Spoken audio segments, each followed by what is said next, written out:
Welcome back to Truck Tech, everyone. You know, it's a new month here in December, and we're winding down the year. But one of the interesting things that happened this year was the coming together of a number of trucking groups, major groups, around the issue and the future of zero emissions trucking. Our guest today, Jim Mullen, a name familiar to many of you because of his background. Jim has been was a major part of Werner Enterprises for a number of years. Then he was the chief legal officer and finally the acting administrator for the Federal Motor Carrier Vehicles, the Federal Motor Safety Vehicle Association, Carrier Association. And then finally went over, or not finally, but then next went to Too Simple, the autonomous trucking startup, as chief legal officer and eventually chief administrative officer. And now we find that Jim is the executive director of a new group started in March called the Clean Freight Coalition. Jim, welcome to Truck Tech. Alan, thank you. Great to see you again. Thanks for the opportunity to be Yeah, on. you too. I'm really glad we ran into each other at the ATA because it gave me a chance, one, to catch up a little bit with you, and then two, to invite you to come on because I think what you're up to now is really interesting. We've had a number of good conversations over the years. I know we spent some time out at Too Simple together, and maybe we'll get a little bit into that. But I'm really curious, your background, Jim, stretches all the way across the whole industry. I mean, you've gone from a carrier to an administrative role, all legal, of course, but the legal space, and then ultimately to a startup, and now leading a coalition on a pretty big issue. Does all this come together? Does it make sense to you now that this all just kind of brings you to where this position? Yeah, it really does. It's interesting when you look at three of those areas, Werner, a publicly traded, long established transportation provider, and then a couple of years in the Department of Transportation, leading FMCSA, and then a startup. So you kind of see three very different perspectives on how they conduct their business. And also, I was very fortunate to also have a very wide breadth of different areas in my portfolio. And so, yeah, it does provide me a pretty unique perspective and has allowed me to have a pretty wide network of stakeholders. So I have a great group of folks to call upon when I need help, which is quite often, especially on this issue, as you would guess. So yeah, it's been very beneficial for me, Alan, to have that type of a wide background. Before we move into some of the specifics of what you're working on, I am curious though. You mentioned the three areas, and they're disparate, but they're similar. Where are the similarities, and where are the differences in those areas? Not everybody does what you've done, which is you might go from, say, carrier to another carrier, or I know certainly in the case of Kodiak, they were able to recruit from the industry, and were able to bring in somebody. It's interesting though, how similar and how disparate are these roles that you've played? Sure. The disparate is probably an easier answer. At Werner, again, publicly traded, one of the largest truckload carriers, large logistics provider. Very, very strategic, very deliberate. Always got to keep the customer and the driver at the top of mind. And then, of course, the shareholders. So it was what you expected a publicly traded company. A lot of strategy and executing on that strategy. The government space. When I was there for the 2 years, I would always joke with the career staff about how long it takes things to get done within the government. And although that may sound like criticism, and to some extent it is, but they have so many, especially in the trucking space, as you know, such a wide perspective and diversification of stakeholders in the industry. And so there's a reason why they have to be very deliberate, because they have a lot of stakeholders that they have to take account for. But that was a challenge when I was there, was the pace at which you could get things done or couldn't get things done. And then going into the startup, that was the exact opposite, right? Your hair's on fire at all times. You're trying to get things accomplished. When I arrived at Too Simple, it was, I think it was September, October of 2020, and we went public in April of 2021. So that was a fast and furious time for all of us at that company. So the dissimilarities are easy ones. The similarities are all three of those groups are huge proponents of the trucking industry and the transportation and supply chain and safety being paramount in moving goods across the country. And so it's, I often say the industry, the transportation, specifically the trucking industry, is just a great group of people, solid individuals responsible for moving over 70% of the nation's freight. In many states, the top employer. And so it's just a fantastic industry. And I've enjoyed every minute in all three of those ranges, and even the fourth when I was doing and still do lobbying on Capitol Hill. I'm very proud to be representing the industry that I am representing. Yeah. Well, let's talk a little bit about your latest thing. In March, the Clean Freight Coalition was born. It had obviously heavyweights all across the area. The original five members, and then they bring in Jim Mullen, who knows a little about every one of them and has worked very closely with them. Don't you love the third person, by the way? But that now, I guess the question really becomes, as we get into the subject of what you're working on, are we now looking at the Clean Freight Coalition mostly in a battle with California, or do you see influencing federal legislation as your swim lane, or a little of both? I'd say predominantly on the federal level, Alan. There are some folks out there in California, the California Trucking Association, of course, being the primary group that is waging battle, so to speak, with CARB. We support them. Our members of the CFC support them. Obviously, the ATA, TCA, NTTC, truck dealers, all are very supportive of the CTA, California Trucking, and what they're trying to accomplish.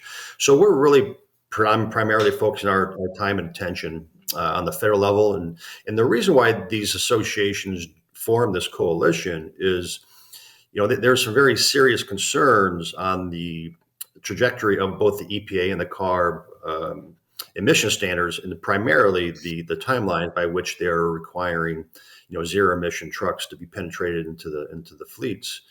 And so our primary purpose is to propose sound public policy that advocates and supports a smooth transition to zero emission trucks that's affordable, B, sustainable, and then of course most importantly that it doesn't jeopardize our supply chain. And we have some very serious concerns if the regulators continue down this path on these timelines and insist upon adherence to those timelines, that there's going to be tremendous disruption in the supply chain. And speaking of FMCSA, I was in that seat as acting administrator when COVID hit, and saw from that level, that perch, so to speak, how the supply chain came to a screeching halt and all the things that had to be done to keep it moving. And that was a worldwide pandemic. And our concern is this is going to be a self-induced but very similar size results if we can't put some sanity and some rationality into these timelines. I come out of the car business, as you probably know. I spent a long time at General Motors, and CAFE was one of those subjects that, the industry quite honestly railed against. And it said, oh, we can't do this. And then lo and behold, they did it. And so without taking on that argument that you can't do this, I guess the question becomes, is it a delay tactic, or is it truly something that if we move forward, and we are moving forward? I mean, California, January, you're going to see, in the ports, obviously, no old trucks will qualify anymore. And then we're going to have a small percentage of trucks that have to be zero emission. But I guess the question is, can there be an agreement that gets you to a 50-state solution? That was always one of the things that seemed to be a holy grail for the car business, right? Can we get to a 50-state solution, or is California going to be able to just do its thing? Well, the hope is that it's not just going to be allowing California to do its thing. That's the strategy. And that's why we're focusing our time at the federal level. And there is some traction. I mean, in bilateral, bicameral support for having one federal standard and on a more reasonable timeline. Because you're right, every member of the CFC, by the way, wants to get the zero emission trucks. And again, going back to my background, in the autonomy space, there were as you are very well aware, there were claims that they'd be, autonomous already, more so on the passenger or the truck side. And so what you kind of have, in my opinion, Alan, and this is right up your alley, is you have the OEMs and some startups in, alternative powertrains for trucks and setting expectations that they may not and probably will not be able to attain. Then you have the fleets who they're basically agnostic. Hey, give me a powertrain that's affordable and reliable, and I'll figure it out from there. And I think what has happened is there has been perhaps some posturing is the right word. That's not the right word, Alan. But there have been some expectations set by some stakeholders themselves that are not going to be attainable. And when I talk to folks, look, I was at a state trucking association conference about a month and a half ago, and I was on a panel with two of the OEMs, and they both said throughout the course of the discussions that there would be diesel powered trucks, for the next several decades. And I'm sitting there scratching my head, and I think to myself, but that's not what your guys are necessarily saying, out there in the public. And so one of the things we're trying to accomplish is level setting the expectations. And I could go on in some significant detail about the obstacles, right, Alan? For instance, you talked about the EMA, the truck and engine manufacturers. For the greenhouse gas 3 EPA proposed rulemaking, the EMA hired the Ricardo Group to do a study about the infrastructure. And Ricardo says to hit the EPA greenhouse gas 3 standards by 2032, you would need to install about 1.5 million battery electric charging stations around the country. 1.5 million in the next, what is that, 9 years. So, and if you look at a study by ATRI says that to electrify the nation's heavy duty trucks, that would require an increase in 14% of the existing electric grid. And where's all this energy going to come from? And if you talk to the people who build these power plants, they say it's at least 7 years to be from the time that the utility provider decides they want to increase capacity to actually finishing the increase in capacity. It's at least 7 years. That's in Texas. That's the fastest. So the electrification has a lot of issues that we're not talking about, or at least aren't fully addressing yet. And that doesn't even touch the issue of the critical minerals to produce these batteries. So there are so many obstacles, Alan, to get to where EPA and CARB wants to be in 2032 that have yet to be solved. And we've seen this before in the trucking industry, right? You recall with the problems with engines about a decade ago when the EPA standards changed and they had to rush production of these vehicles, and it caused a huge disruption in the trucking space. And our concern is you're going to see that on steroids, and that's what we're trying to prevent. Okay, let's talk about the EMA for a minute, because you brought them up, and they were originally a member of the coalition for about 3 months, I guess, and then ultimately they went off and they cut their own deal with CARB, basically trading an agreement for more time to get there. If I probably oversimplifying that a bit, but what did that do to the coalition at that point? I mean, were you able to sort of hold together? I may imagine you had a flurry of phone calls at that point, calming people down and say, Yeah, it was interesting. So they were one of the founding members. The founding members were the truck and engine manufacturers, the American Trucking Association, truckload carriers, tank truck carriers, and the American Truck Dealers, which is a part of NADA. And then we've added some more members. We've added NATSO. We've added the National Motor Freight Traffic Association, which is an LTL association in DC. And then most recently, we added the American Bus Association, which, somewhat interesting because they're not transporting freight, but they're regulated by the same entities, both at the EPA and then DOT, and then, of course, at CARB. So very similar issues. But it was even from early on when we formed the coalition, the EMA folks wanted to be a little more measured in the things that we did. And for me, it was pretty obvious as to why that was going on.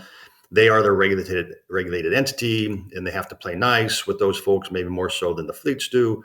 So I understood their position, but it became obvious that that therefore the strategy wasn't going to be in alignment. And so the members decided, including EMA, parted on very favorable terms. We still, collaborate with them on certain things. But to your point, right? So they got out of the organization, the coalition, end of June, and very short time period thereafter, they entered into that agreement with CARB. And again, that was one of those things that, from their perspective, from the OEM's perspective, it made some sense. They needed some more time to be able to sell diesel trucks. So, and of course, that does benefit the fleets. But for instance, one of the provisions was that they were going to adhere to the CARB timelines, regardless of any of the pending litigation or future litigation. So that really kind of put fleets and other stakeholders in a box on that issue. And so that has caused some consternation. And, we're all grown-ups in the room. We all got to work through those issues, and we continue to do so. I'm not so sure that the EMA CARB agreement is working out the way that both sides wanted it. I'm not obviously involved in the inside of that, but I understand there are some issues. And California Trucking has that pending litigation against CARB, and it'll be interesting to see as it progresses. If it is successful, what does EMA and OEMs, what do they do about that? Because obviously there's going to be a lot of time between now and the end of that litigation and before we get to 2027. So it'll be very interesting times. I will say that getting back to CFC focusing on the federal level, come November of next year and the elections, that's going to be a pretty important process as it relates to these issues. If there's a change in administration, you could see some changes at the EPA level. You could see maybe a withdrawal of the Clean Air Act waiver that California was granted. There's a lot of things that can still happen, which could slow down this process. And again, as I say that, the fleets want to get there. If there was an affordable, reliable, and a vehicle that fit all the applications, they're all in. They're all in. But the fact of the matter is, there is not a BEV truck that has a reliable range other than maybe 180, 200 miles. I know that Tesla and Pepsi had some tests where they claim they went 400 plus miles, but that's a handful of trucks. And so you can't do in the medium long haul space with the battery electric truck right now. And again, a battery electric truck costs about $450,000 compared to a $200,000 diesel. So obviously your price point goes up by two and a half. Of course, then just on the federal excise tax, which is a 12% tax, that's another $30,000 plus just on the FET. So there's all types of issues with this very focused process that the regulators are going through, just on a timeline basis. So, and again, at the end of the day, when you talk about these increased costs, both at the fleet level and of course at the national level, building out this infrastructure, somebody's gonna have to pay the piper. And to a large extent, we believe it's going to be the consumer that's going to be the one that's going to pay the piper. So we're just trying to educate folks on all these different obstacles. Again, not be naysayers. We're not naysayers, but there are some very serious obstacles that need to be overcome. And we're extremely concerned that you can't overcome them on the timelines set forth currently by CARB EMA. It's interesting, Jim. You mentioned a few minutes ago that, Autonomy thought that they would be out there running driverless already and things like that. So, gosh, you were at Too Simple when they did the first driver out pilot. And, that's still the only driver out pilot that we're aware of here in the US. A lot of things slipped because of money in that space, right? People ran out of runway. And, in the case of Too Simple, they had some, reoriented thinking. You and others all left there at one time, pretty much, whether it was for different reasons or not, doesn't matter. But I guess the question now, though, is a lot of this is policy and it is sort of a regulation and working things out. I mean, everything you mentioned is true, and I'll throw infrastructure there as well. We're seeing people with a lot of money, trying to create infrastructure around the ports, especially for charging, but they can't get all the power they need. So they're using temporary power and things like that. This is nothing that's going to get fixed right away, but do you realistically see one of the scenarios that you mentioned as perhaps sort of slowing this down? I think you call it sort of sensible and reasonable, I think is Yeah, your watch sure. terms. That's right. That's right. I do think so. I do think so. And in you kind of saw it in the light duty, right? Where California has already kind of rolled back some of their timelines on the light duty. And I do think, and I don't speak for EMA. I certainly don't speak for the OEMs.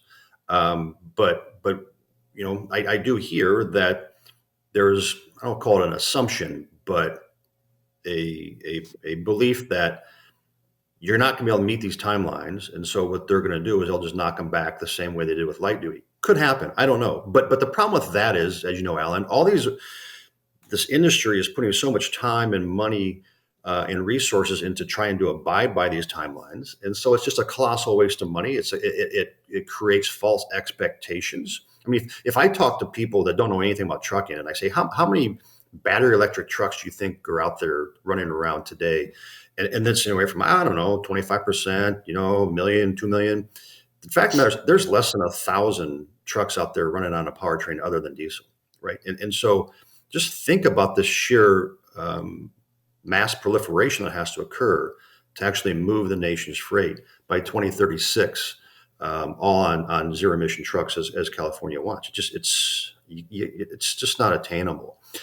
Do I think it's going to happen someday? Absolutely. And I think it's going to take a more holistic, all-in approach. It's going to take battery electric. It's going to take hydrogen, renewable, biodiesel. It's going to take all those things. And if you were to do it backwards now, and knowing what we know today, like the renewable, that is a net emission, right? Net zero, net negative emissions, because in the renewable, you're capturing the emissions from farms and like operations, and so you're reducing the emissions from the manure, literally just the manure, and you're putting it into the gas tank and the tank, and you're running darn near clean energy, right? And so if you look at diesel truck today being 100%, right, the baseline for emissions, and if you look at battery electric, you get about 1/3% of the life cycle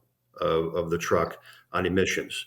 If you look at what they expect battery electric to be, this is all from ATRI, by the way. If you look at what battery electric is expected to be in about 10 years, it's about half is the emission level as diesel. But if you do it with renewable today, the energy that's available today, it's a 2/3% reduction in emissions. So I'm always asked, and to which I don't have the answer, I'm always asked, why are we doing it this way? Why are we so aggressively was chasing this one option, the battery electric? Is it at the expense of the others? I don't know, but it certainly isn't helping the others. And that's another thing that we're trying to do as a coalition, is to help promote and advance the proliferation of these other alternatives. And I think we're making progress. And I will give, there's that $7 billion hydrogen hub grant money that just got awarded by the DOT a couple of weeks ago. That's great stuff. Now, implementing it properly is going to be dicey. And by the way, all $7 billion of that doesn't go into trucks. That's aviation. That's other modes of transportation. But that's promising. And because we do believe, as you know, hydrogen is most likely the answer for the medium and long haul space because of limitations on batteries. Yeah.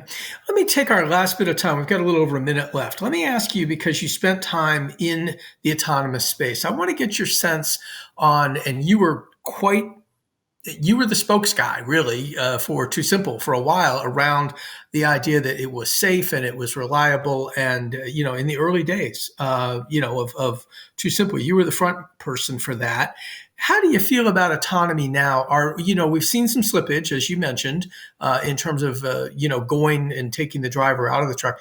How do you see this playing out? We've got like a minute to go here. Why don't you give me your best take on that? Yeah, I'm still a huge advocate for autonomous trucks, and specifically the safety. I mean, you mentioned the runs that Too Simple did without a driver in it. They were flawless runs. The technology is amazing. It's not just Too Simple. I obviously still have a lot of friends that are stakeholders in the success of autonomy, and they tell me that the other L4 folks have similar technology now. And so the technology is fantastic. You're limiting distracted driving, impaired driving, fatigue driving, all those things. And it's going to be a game changer because having been the regulator, you can only have so many knobs you can turn. And of course, fleets, they try to squeeze everything they can out of the technology to be a safer fleet. And I do think autonomy is going to be an answer. It needs I haven't always been this way, but I'm coming around to this. It does need a federal framework so that states don't have to be the people, holding the bag if something bad happens. The feds need to step up. I know FMCSA is in the process of the rulemaking. Of course, that's been going on since 2018 now. They need to get that done and need to set a federal framework so the states feel comfortable with what's going on. And it's going to happen. I hope that the stakeholders that said they can get to driver out in 2024, I'd love to see that happen. And if it takes connected infrastructure, that's okay. That's okay. In fact, I kind of think connected infrastructure to the trucks might be kind of some training wheels that would help regulators, law enforcement, and some other industry stakeholders to feel comfortable with it. So I think it's going to happen, Alan, and it's going to be helpful. Okay. Jim, it's been great catching up a little bit with you. I hope we can have you back sometime. Thanks for the work you're doing now. Great to have a take on this that isn't always in the rah-rah space. Sometimes I feel like we do that here. We don't mean to, but it's good to have a little bit of maybe a dose of reality. So thanks for joining us today. Folks, we will be back next week with a new show. We are always available to you on the FreightWaves YouTube channel. You go to shows and then you hit Truck Tech and you'll get a full rundown, a full playlist of what's available there. And thanks for joining us today. We'll see you next time.